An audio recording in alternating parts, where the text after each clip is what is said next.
Hello everybody, GS Bricks here, back again with, this time, a movie review. So I am going to be giving you my thoughts and everything that I thought about the Super Mario Bros. Movie. I went to go and see this film last Saturday, and all of these opinions are mine. This is what I think about it. I also want to say major spoilers, so if you have not seen the film yet, or don't want it to be spoiled for you, I suggest that you go and see the film, and then come back to the reviews.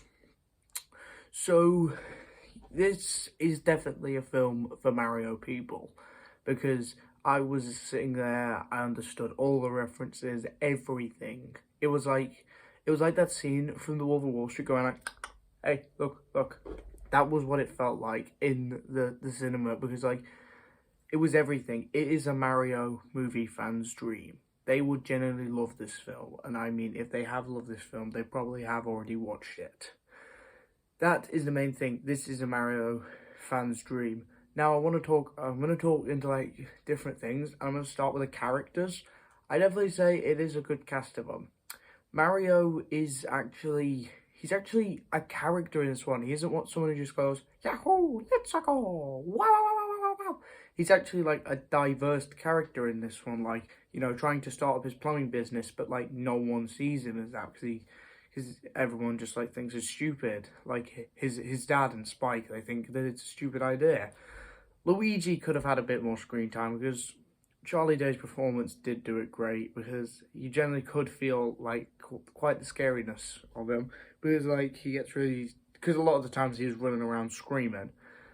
Jack Black is the best thing in the whole thing. Peaches is the greatest song I've ever heard. Just hearing him on the piano going, Peaches, peaches, peaches, peaches, peaches, was just amazing. I like how they switched up Peach in this film as well. They decided to not make her the damsel in distress and made Luigi the damsel in distress. And it's actually a good fit, because I don't know how they would have done it out. Like, Toad just says, hey Mario, the Peach has been kidnapped, but then be like, who's Peach? I do like how they've done that. I do like Toad as well. Keegan-Michael Key does a good performance. If you guys don't know who he is, I'm sure he was in a few episodes of Family Guy, and he played the mayor in the Angry Birds movie, if anyone has seen the Angry Birds movie. So yeah, I definitely say that the characters are good.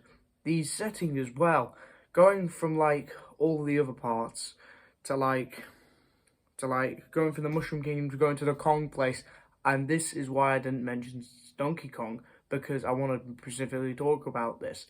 If you love the Donkey Kong games and anything about that, you're going to love this bit, because there's a part, probably seen it in the trailers, where he goes into an arena.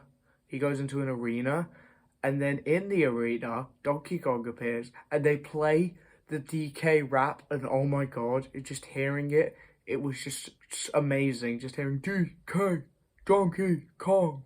I was just like, oh my god. Cranky Kong appears as well. People say the voice acting was bad, but I actually didn't mind it. I thought it was quite good, personally. But I guess everyone else just has a different opinion about it. I also love that, like, Diddy Kong, Dixie Kong, Chunky was there. Wait a minute, I thought Chunky was dead. And then there's Chunky, he's dead. Nah, there's even like Fancy Kong. I don't know if it's his name or not, but like Fancy Kong, you haven't seen him since like Donkey Kong 3, which was like pretty good. I do also like the music choices. Take On Me was good, Holding Out for a Hero. Oh no, like a Mario. There we go. I like the music choices. I don't think many people did, but I liked Take On Me, Holding Out for a Hero. Thunderstruck was good. But a lot of the soundtrack is taken up by like redos of the songs, like the overworld theme and everything like that. That was another good thing about it. The main thing that people have been saying in this film, which I quite agree with, is the pacing of it. It's because 1 second we'll be in Brooklyn with Mario and Luigi, and then in the next minute they're in the pipe going to the Mushroom Kingdom.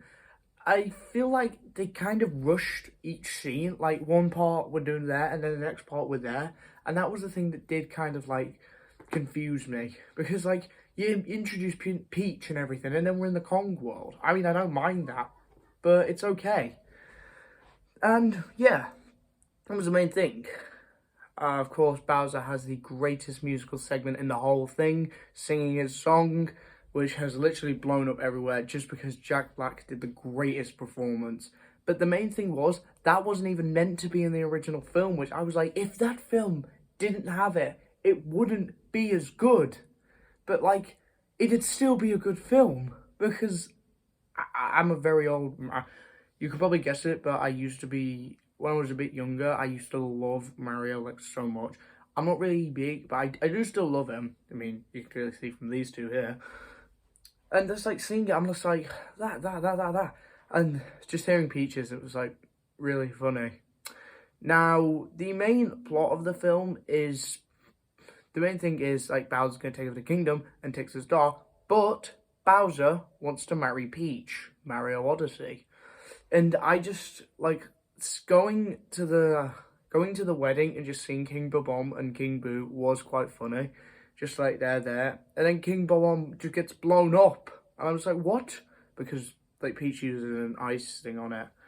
The other thing was the Luma of the film. It didn't really do much. It kind of just sat around making, like, really dark jokes. Fresh meat for the grinder. I was kind of expecting, like, something to happen. Except when the credits roll, it just starts playing the saxophone. And that was, like, that was pretty funny at the end, though.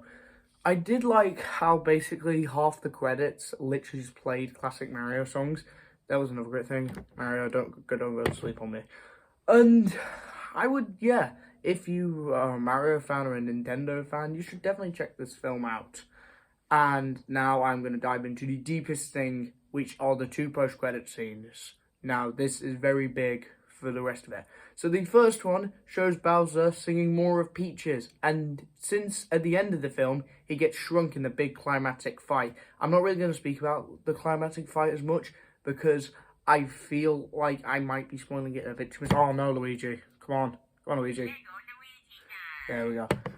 That's the thing, I just popped these two on here. So I'm not really going to talk much about the fight, because that is like the big climactic of it all. And I just say it is pretty intense. And so it shows Bowser singing Peaches as usual, but then a Toad walks in and just says, "Can you keep it down?" And he's like, "I will destroy the Mushroom Kingdom." Then he shuts the door. And now this is the most important one. So it shows. Oh no, Luigi, no, don't die on me, Luigi. I'm just gonna have to rely on this.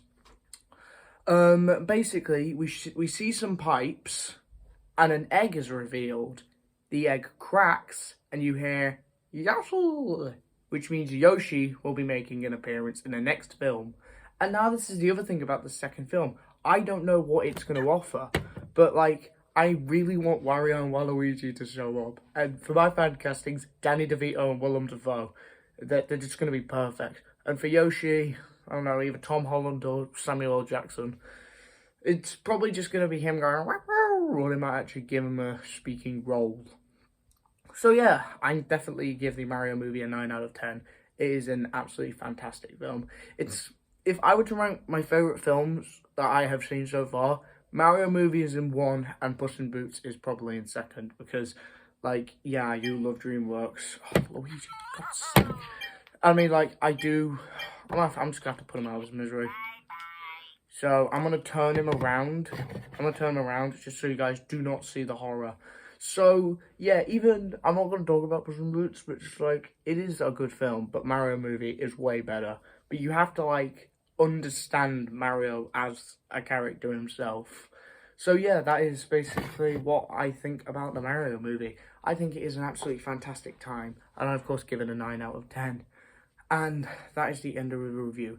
Make sure to like and subscribe. And you guys want me to see more, like, film reviews? Because I would happily do more, because there are a lot more films coming out this year.